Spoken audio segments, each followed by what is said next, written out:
It's so funny. People so rarely have conversations about career paths. Like, people should be talking about what's next for them. It's weird how people avoid that. All right, I'm eating my lunch before work like a girl, like a good girl should. Girls should eat lunch. I also want to give a shout out to Omega Accounting Solutions. Why is Omega Accounting Solutions the right accounting partner for your business? One, they're not like a big stuffy firm with 1,000 people in black turtlenecks. They're actually nicely located, I think, in San Diego. The second thing is they understand tax, they understand small businesses, and they understand that you have better stuff to do than be thinking about your accounting all day. And they have people and accountants are people too. They have accountants who are ready to help you. You can call 1-800-704-2000 and someone from Omega Accounting Solutions will help you. Or you can go to omegataxcredits.com. Hello. Hi, Maura. Hi. What's going on? So I have a question. I am a 2021 graduate. I work within the fashion industry, and my job is hybrid. I go into the office in New York occasionally, but I mostly work remote. Okay. I've been with the company for about a year now, so I just recently had my annual review, and I asked my boss what she sees my career trajectory being within the company. And she basically told me that there really isn't any room for growth, that a lot of people use this current position and company as a resume builder just to gain experience. So that's kind of not depressing. great to hear. Yeah. Yeah. What is your position? I am a sales assistant for a leather goods company. And your boss or the manager was like, yep, there's no career here. People just come in here. It's like a revolving door. You're like, ooh, I work in fashion. Now I'm going to go get a job somewhere else. That's sad.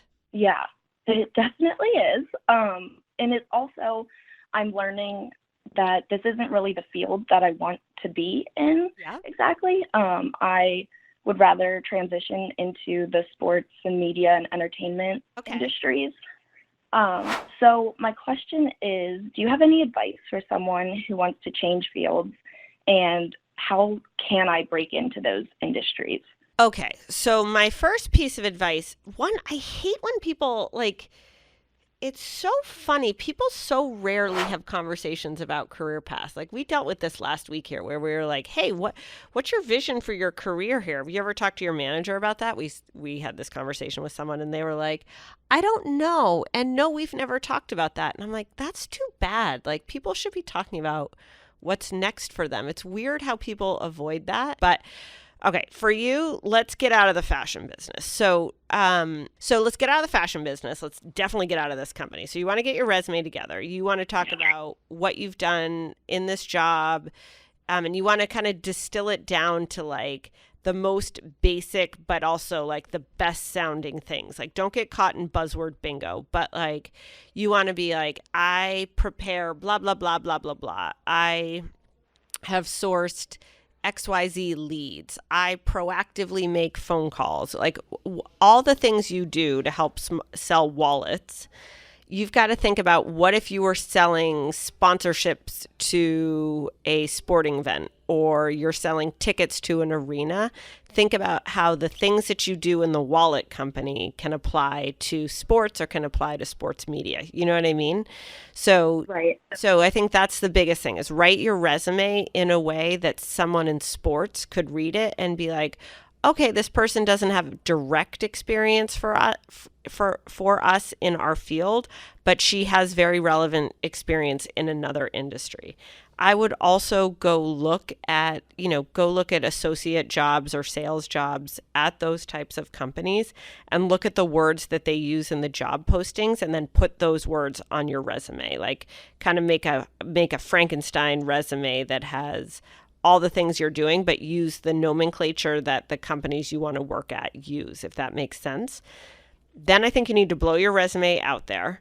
Okay. And you need to call everybody you know for an informational interview. You should talk to any friends you may have, people you went to school with, blah, blah, blah. Like, you want to find people who know people who work in sports, and you may have those people or you may not. Like, when I wanted to work in sports, I didn't know anybody who worked in sports, so I didn't really have that network. But if you have a network, use it.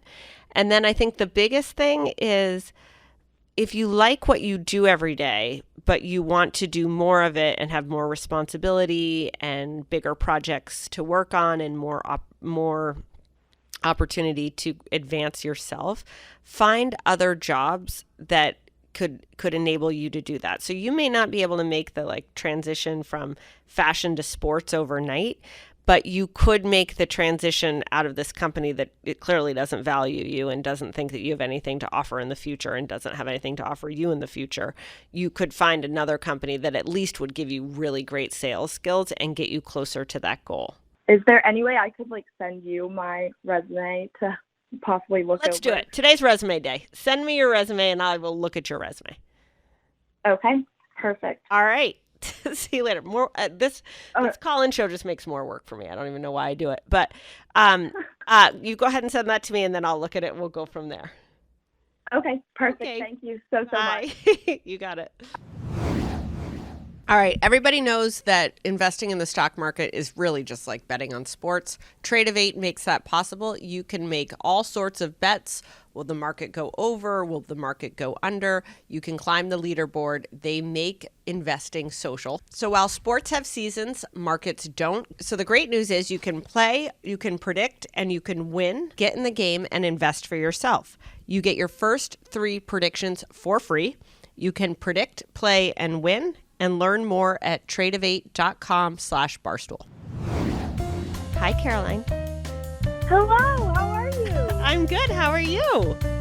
I'm doing great. Thanks so much for taking my call today. You're welcome. What are you doing?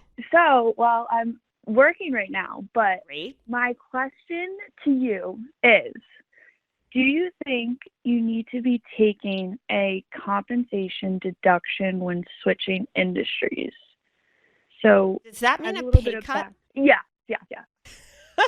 Well, first of all, let's just call it a pay cut. What is a compensation deduction?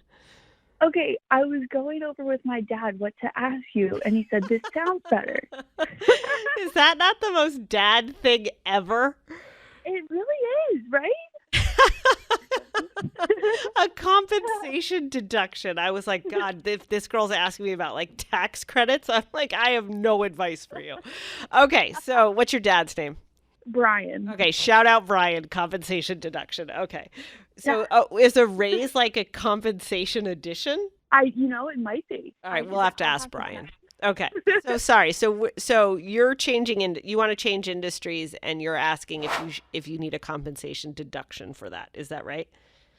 Yes, exactly. What kind of industry do you want to go from and to? Okay, so right now, year and a half out of college, been working, full time for that amount.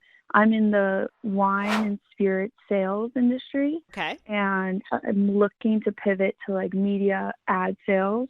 Okay. Because I kind of grew up around that. So my dad and my brother both do it. So I'm looking to kind of pivot to that. And so I don't know if I should be applying to jobs at my level right now, which is a sales rep, or if I should be applying to next level jobs, which would be maybe, for example, in another industry, an account manager. So I just love some insight on that if you have any. Okay. So the first thing I would say is you should figure out for yourself if you want to be in ad sales, not just because your dad and your brother do it. Do you love sales? Do you love working with advertisers? I think advertising is amazing. I love it. I also totally hate it. And those jobs are tough. So just make sure that's something you want to do.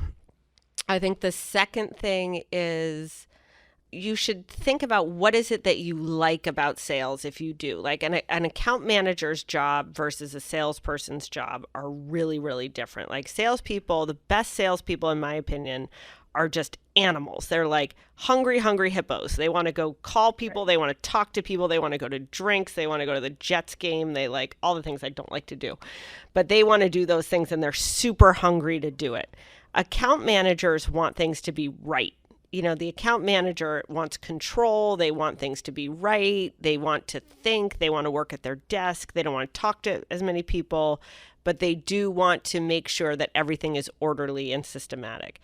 I always wanted to be adjacent to both of those things and like tell stories and make things big and kind of put different pieces together. So I think that to move from, you probably won't get a job off the bat as a sales rep because you don't have any access to customers. So you probably would if you want to be a salesperson, you'd probably take a step back and be a sales associate. You could also pivot and go try to be an account manager, but you'd need to parlay your experience now into why that would make you qualified for an account manager.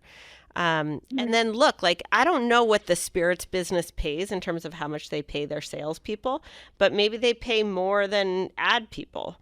Or maybe ad people get paid, way less or way more than the spirits people. So I would just get a little bit of context. Like if I right now were going to go work in healthcare, which is where I think there's a lot of money, I'd be like, I should be making more if I go work in healthcare. If I were going to go work in a nonprofit, I would be like, I'm going to make way less because the company is a nonprofit. So I wouldn't make the blanket assumption of like, you should make more, you should make less.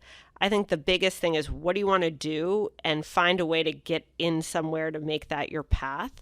And then if you make a little bit less money, then you're like, okay, in your head, you're like, what's my time horizon to make that back and then to make more money? Okay, right. Thank you so much, Erika. I appreciate that. Is that helpful? Yes, for sure. Oh my God, compensation deduction is the best. Okay, you have a great day. We'll talk to you later. Thank you, Erika. Bye. Okay, bye. Let's go. I'm never going to have a better call than this. Hello. Oh my gosh, You got back. You cannot be a pushover. Nobody is going to respect you. We got to get going on that. Be comfortable when you're sick, that's creepy. You're also stunting your life. I don't know if that was helpful.